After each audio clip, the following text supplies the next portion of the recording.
On September 21st, 2010, 5 days before my 61st birthday, I was given a diagnosis of microvascular disease.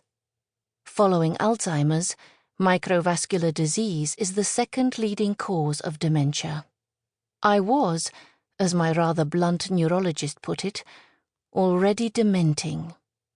Insofar as I had thought about dementia before that day, I was unaware that the word had a verb form. I dement, you dement, he, she, it dements, they dement, we all dement. Now, 6 years later, the cloak sitteth no less a fit on my chastened back. The denial with which I initially met my diagnosis will seem disingenuous in light of the fact that I knew the symptoms of dementia even then and recognized them in myself. Also, my mother had a form of mental disconnect that made her increasingly out of touch with reality until her death at 82. Given that, why did my doctor's utterance fall so disconsonantly on my ear? It took me a long time to understand how profoundly the diagnosis threatened my sense of identity. My pursuit of a PhD in English in my 40s introduced me to the Enlightenment philosophers. I remember being intrigued by John Locke's and William Whewell's quest for, as Locke puts it, the originals from whence all our ideas take their beginnings, which took both men back to Adam's expulsion from the Garden of Eden. Locke describes fallen Adam as lost in a strange country, with all things new and unknown about him.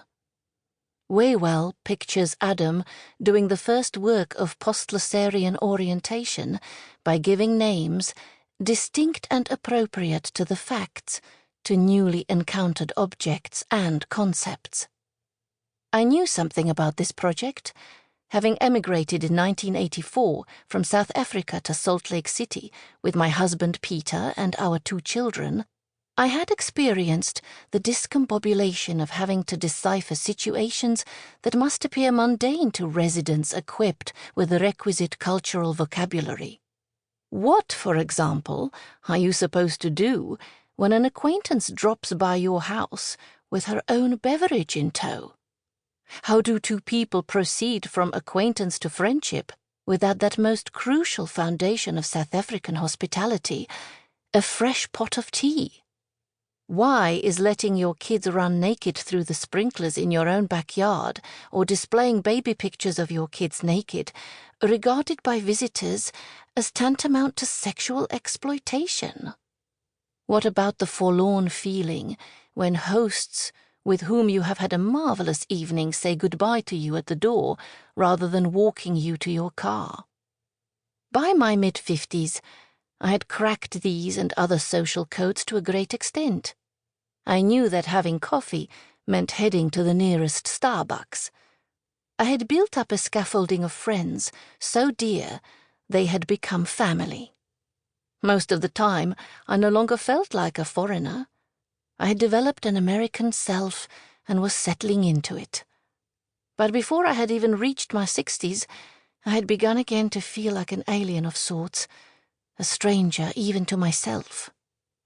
I first noted an irksome absent-mindedness in my work as the Associate Director of Gender Studies at the University of Utah, a position I took at age 52 after a foray into the corporate world.